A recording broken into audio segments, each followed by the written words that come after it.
Party तक ये सारे के सारे मौसेरे भाई आपस में मिलकर अपने अपने परिवार को बचाने और भ्रष्टाचार को छुपाने के लिए जनता के बीच में निरंतर भ्रम फैलाने का प्रयास कर रहे हैं। विगत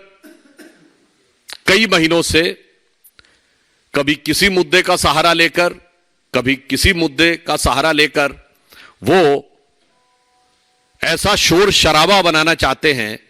जिसमें सच को या तो दबाया जा सके या झुठलाया जा सके। परंतु जो जो भिन्न भिन्न स्तरों पर जांच की प्रक्रियाएं आगे बढ़ रही हैं और भिन्न भिन्न जगहों पर मीडिया के माध्यम से पब्लिक डोमेन में जानकारियां आ रही हैं, तो उसके साथ उन लोगों के ये सारे दावे खोखले साबित होते जा रहे हैं और भ्रष्टाचार का कठोर यथार्थ जनता के सामने आ रहा है। इसी शोर शराबे में कई बार दिल्ली को शराब में डुबो देने वाले लोग बच के निकलने का प्रयास कर रहे हैं, मगर हम विषय को डाइवर्ट नहीं होने देना चाहते, इसलिए हम उस विषय के ऊपर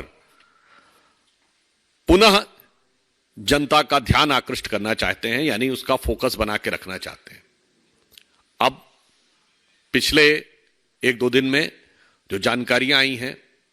जो पब्लिक डोमेन में आई हैं कि पूछताछ के दौरान स्वयं दिल्ली सरकार के पदों पर बैठे हुए लोग इस शराब के घोटाले में सक्रिय भूमिका निभा रहे लोग और मनीष सिसोदिया जी के जो सचिव रहे हुए लोग, उन सब के संदर्भ से जो तथ्य सामने आए हैं वो उन चीजों को अब पुख्ता कर रहे हैं जिसे वो लोग सिर्फ आरोप सिद्ध करने का प्रयास कर रहे थे। उदाहरण के लिए कि जो टेक्निकल कमेटी थी उसने यह संस्तुति की थी कि होलसेल यानी थोक विक्रय का अधिकार सिर्फ सरकार के पास रहेगा, यह प्राइवेट को नहीं दिया जाएगा। दूसरा, जो प्राइवेट को यानी रिटेलर जो दिया जाएगा,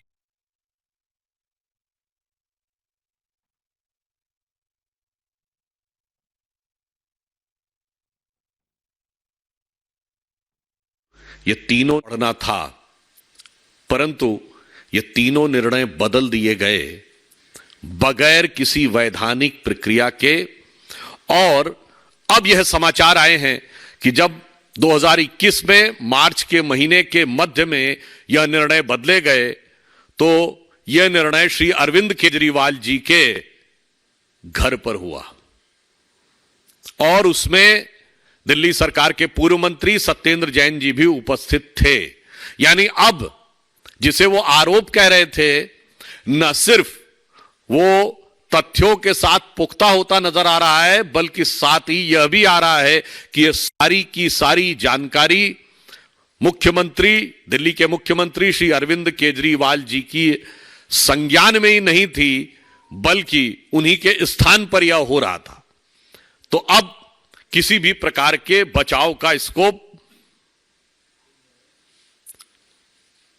आम आदमी पार्टी के लोगों के पास दिखाई नहीं पड़ता है। और इतना ही नहीं, दिल्ली सरकार का जो आबकारी विभाग है उसने यह नोटिस दिया था कि 200 से अधिक जो लिकर शॉप्स हैं नॉन कन्फर्मिंग एरियाज में, वो इलीगल हैं, गलत हैं और वह कैंसिल हो सकती हैं। परंतु इसके बावजूद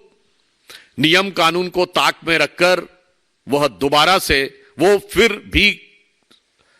अलॉट कर दी गई और यह निर्णय भी उनके सर्वोच्च नेता के संज्ञान से हुआ। तो अब जिसे वो अपनी कट्टरता कहने का प्रयास कर रहे थे, अब मुझे लगता है इस कट्टरता को जितना भी वो कहने का प्रयास करते रहे, अब सच उनके क्रमशः दांत खट्टे करता हुआ दिखाई पड़ रहा है। और इतना ही नहीं, जो इस विषय में एक मुख्य आरोपी हैं उसने आम आदमी पार्टी के राज्यसभा में सांसद महोदय संजय सिंह जी के रेफरेंस देते हुए यह कहा है कि उन्होंने भी उनसे बुलाकर कहा और चुनाव के लिए वांछित धन की व्यवस्था करने का आग्रह किया, और इसके बदले में उन्होंने कुछ शर्त रखी कि अगर यह नीतिगत निर्णय में परिवर्तन हो जाए तो यह व्यवस्था हो जाएगी। और अब वह तथ्य प्रकाश में आ रहे हैं कि वो परिवर्तन हो भी गया। देन यानी जो नीतिगत परिवर्तन की अपेक्षा थी वो हो भी गया, तो यह पुनः दिखाई पड़ रहा है कि अब किसी एक नेता की बात नहीं है, किसी एक मंत्री की बात नहीं है जिससे पिंड छुड़ा लेंगे। मुझे लग रहा है कि जो अपने को कट्टर ईमानदार कहते थे वो तो अब झूठों के सरदार नजर आ रहे हैं। अब स्थिति यह है, वो एक सूरदास जी की पंक्ति है ना कि एक हो तो समझाइए आके, कूपही में ही भांग पड़ी है। अगर एक व्यक्ति हो तो वैसे होली का सीजन तो निकल चुका है, पर ऐसा प्रतीत होता है कि आम आदमी पार्टी उस कुएं का पानी पी रही है जिसमें पूरे कुएं में भांग पड़ी हुई है। तो इसलिए इन्होंने जिस प्रकार से सच को छुपाने और डाइवर्ट करने का प्रयास किया है, मगर हकीकत में जो तथ्य सामने आ रहे हैं उससे इनका असली चेहरा उजागर होता चला जा रहा है और मुखौटा उतरता चला जा रहा है। और मुझे ऐसा लगता है कि 10 वर्ष के इतने कम अंतराल में पूरे भारत की राजनीति में किसी भी राजनीतिक दल के चाल, चिंतन, चेहरे, चरित्र में इतना बड़ा बदलाव नहीं आया होगा या इतना बड़ा अधःपतन नहीं दिखाई पड़ा होगा जितना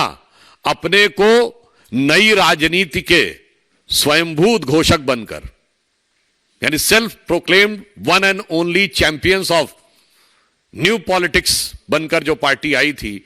उसने जितनी नए नए प्रकार के रंग रूप बदलते हुए अपने मूल्यों में परिवर्तन दिखाया है, ऐसा भारत की राजनीति में कभी देखने को नहीं मिला। तो अंत में हम सिर्फ यह कहना चाहते हैं कि विपक्ष और विपक्षी दल कभी किसी दूसरे मुद्दे का बहाना लेकर कितना भी डाइवर्ट करना चाहें, जनता उनसे सीधे सीधे उनके द्वारा किए गए भ्रष्टाचार का जवाब मांग रही है। और दिल्ली की